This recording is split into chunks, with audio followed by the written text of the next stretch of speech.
Hello, hello, hello, and welcome back to the Pay Attention podcast. I am solo this week. I do not have Niamh. I am on my own recording on my vlog camera, but Niamh will be back next week. So you just have me, and we're gonna yap and we're gonna discuss some things that have happened over the last while in pop culture, and I'm also gonna answer some of your questions. So yes, it is Tuesday evening when I'm recording this. I have had hours to record it, but instead of doing that, I did my makeup like Tara Yummy. So Tara Yummy is an American influencer, if you don't know her, and she always does this like extreme smoky wing dramatic makeup look. And I always see it and I'm like, that is so cool. But I've never tried it myself until today. So naturally I was making TikToks. So we're gonna get into the podcast. Just me and you today. I haven't done a solo podcast or a solo anything other than my YouTube videos in so long. So bear with me, but Niamh has sent me some topics to discuss. And to be honest, I'd love to discuss them with her because I think we'd have good like back and forth about these subjects. But anyway, I'm here solo. Enjoy. So the first topic we're going to talk about is, do I think that filler is going out of fashion? Now, I feel like the fact that our faces are a beauty trend is number one, terrifying, and number two, reason enough for you to not just get something because it is a trend. You should not mess with your face and surgeries and any, like, there's a difference between going cowboy copper because it's a trend and getting filler in your face because it's a trend. But I do think that more and more people are dissolving their fillers. I've seen 4 people in the past week. I saw Anna Paul dissolved her lip filler and her cheek filler, I think. She definitely dissolved her lip. She also has chin filler. I saw someone else that I follow dissolve their filler as well. I've seen 2 or 3 people getting their filler dissolved and either re-getting it. Like, just because someone's dissolving their filler doesn't mean that they're not planning on getting it. It just means that maybe they've had a bit too much. They found a better person who does it, a better doctor. I think a lot of people are dissolving it. I've seen quite a few people, and I don't know, is it going out of fashion so much so as people are just realizing that you have to be so careful who you go to. So just because someone's dissolving it doesn't mean they're not going to get it again. I do think that when you have filler for a while, it like migrates and looks puffy and stuff like that. So getting it dissolved every now and then can be a thing. I personally have lip filler. I've got my lips filled twice, I think, only. I think I've got 0.5 ml twice, and I was looking back at old Vlogmas videos recently and I was like, there's something so different about my face and I can't tell what it was, and it was my lips, because I've quite a large head and I've quite large features. Like, I've big eyes, I don't have a big nose, but I don't have a small nose, I don't think. I don't know, you can judge me on that. But my lips were so small, asymmetrical, and also inverted. So I think personally me getting my lips done really balanced out my face, and my face just looks more cohesive. But I have seen quite a few people dissolving it, and that's why you should never get anything because it's a trend. You should get something if you want to do it. Like, I've always wanted bigger lips. I always, when I did my makeup, I always overdrew my lips. I always liked the shape of my lips, but they were always small, and when I smiled they disappeared and I had quite a gummy smile. So it's just something I wanted to fix for myself. The second thing that Niamh has told me to discuss is the Brianna Chicken Fry and Zach Bryan breakup. Now, I don't know if you've seen anything about this on the internet. Basically, if you haven't seen it, I'm going to give you a bit of a window into what it is. So basically, Zach Bryan, country music singer, Something in the Orange Tells Me We're Not Done, that is him, was dating Brianna for the past year and a half, I think it was. I think they got together around June 2023.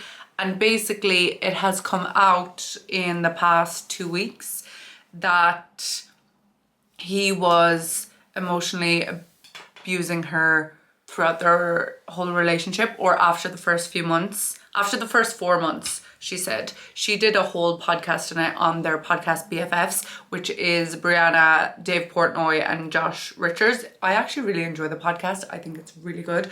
I always enjoy seeing the different perspectives on it because they're very much so a pop culture podcast.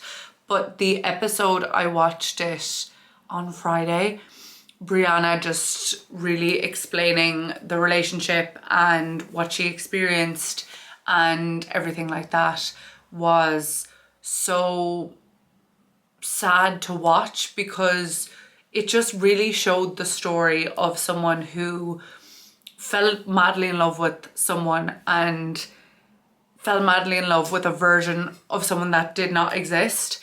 And I think that's true for so many relationships that turn abusive and manipulative. I can never pronounce that word, manipulative.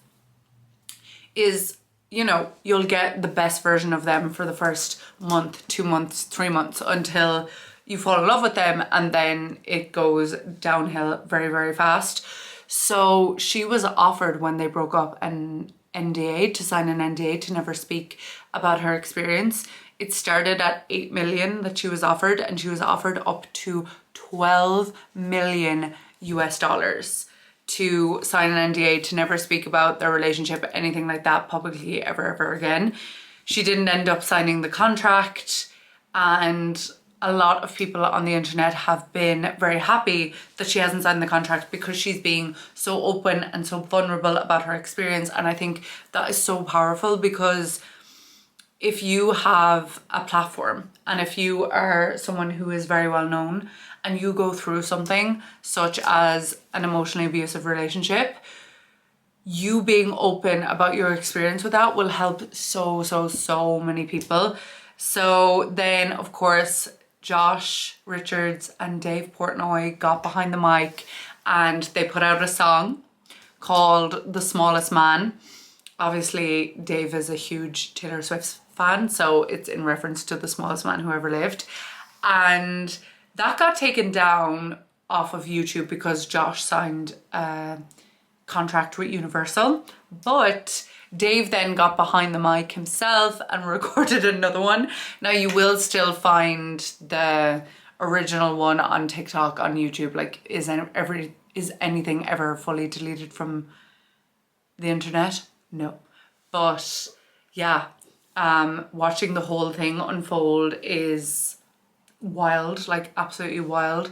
And it just shows that with parasocial relationships, me and Neve literally talked about it on last week's episode, you never really know what is going on. So over the past few months, Brianna has been getting a lot of flack online for, a lot of people said she had changed and that she wasn't the same that she was before, and that her friendship with Grace O'Malley, comedian extraordinaire, hilarious. They have a podcast together called Plan Brie.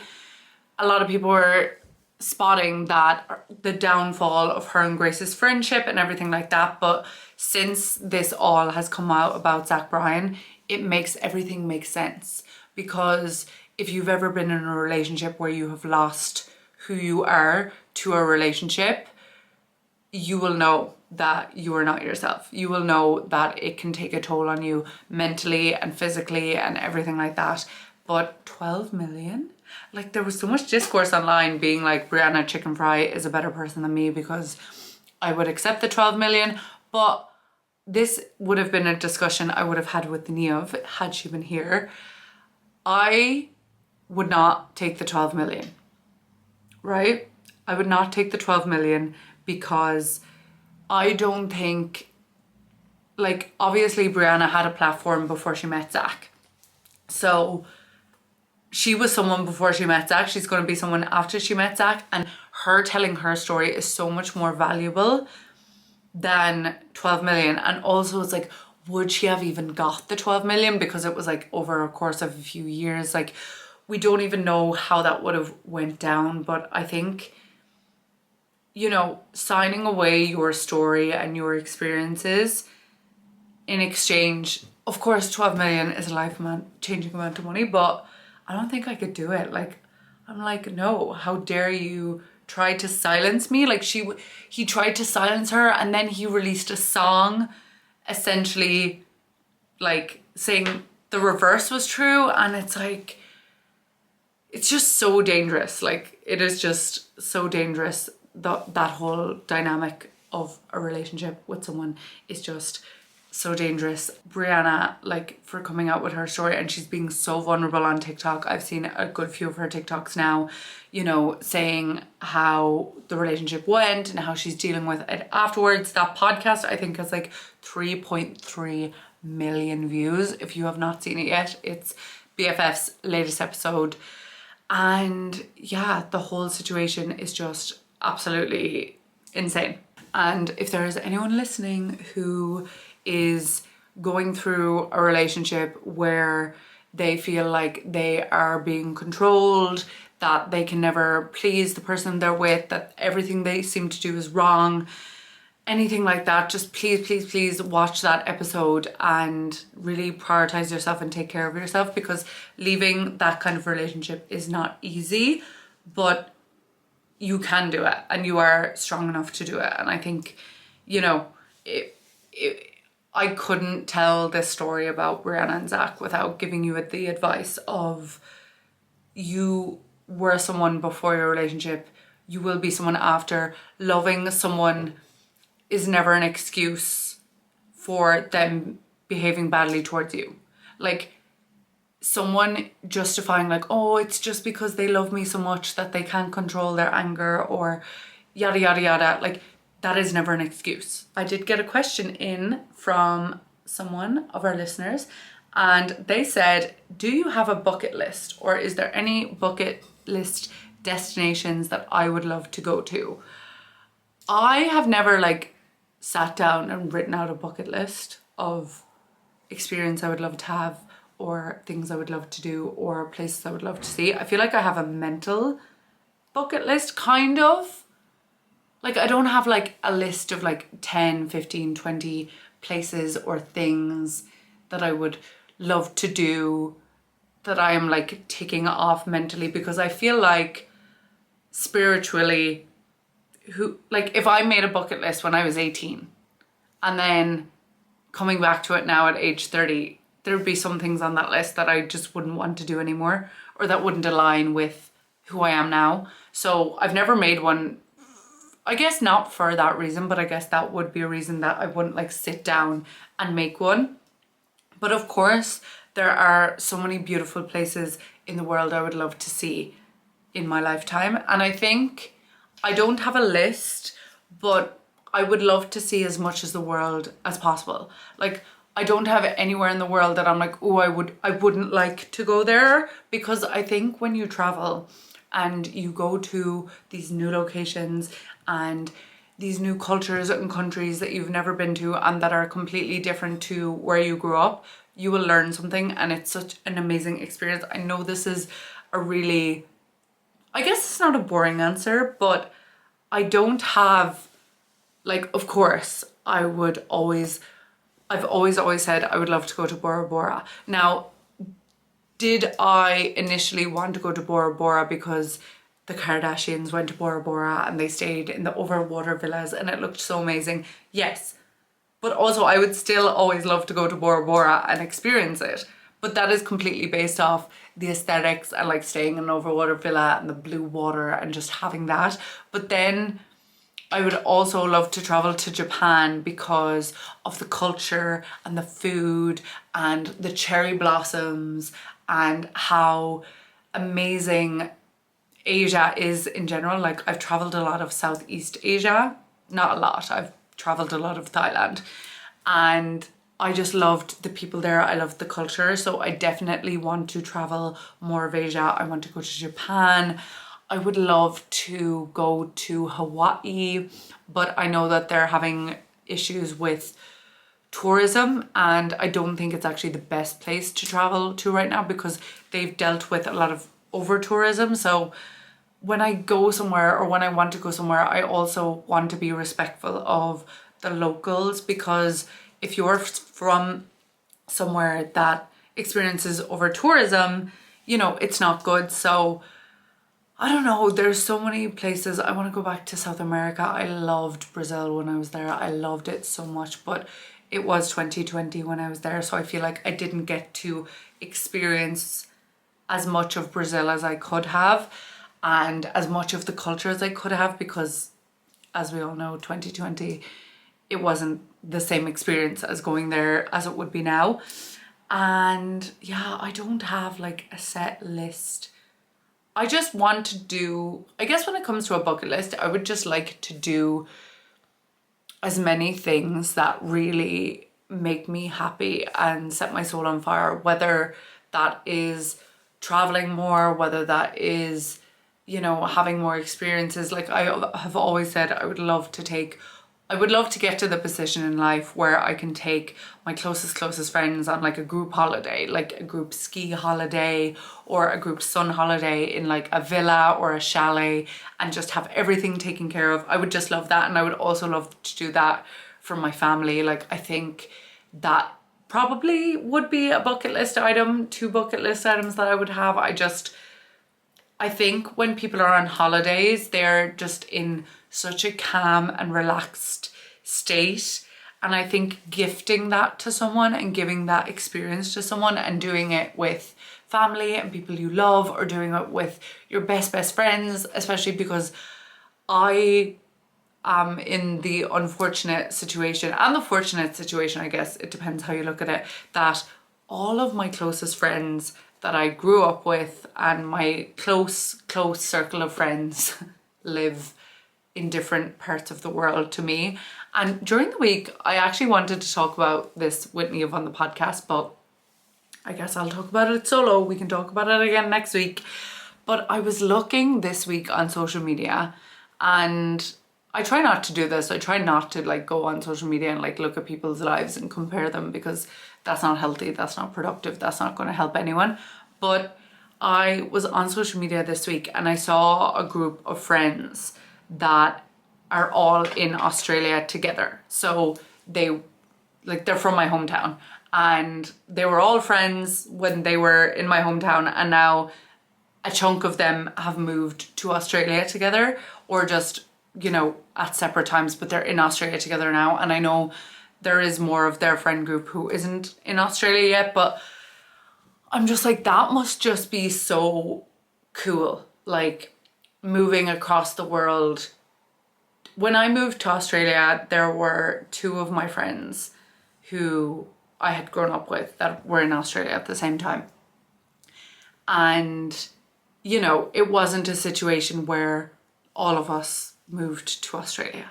And I'm sure this is the same with many people who are listening, that, you know, they see other people and like their whole group of friends from their small town all moved to Australia, or all moved to Canada, or all immigrated to Dubai, or just the same place. And I think this is a very like niche Irish experience. So if you're listening from the US or the UK or anywhere else in the world, you mightn't really understand this, but I feel like as Irish people, we just have immigrating so ingrained in us. But I saw them all together. They were at this boat party, and like there were so many people like from my small town.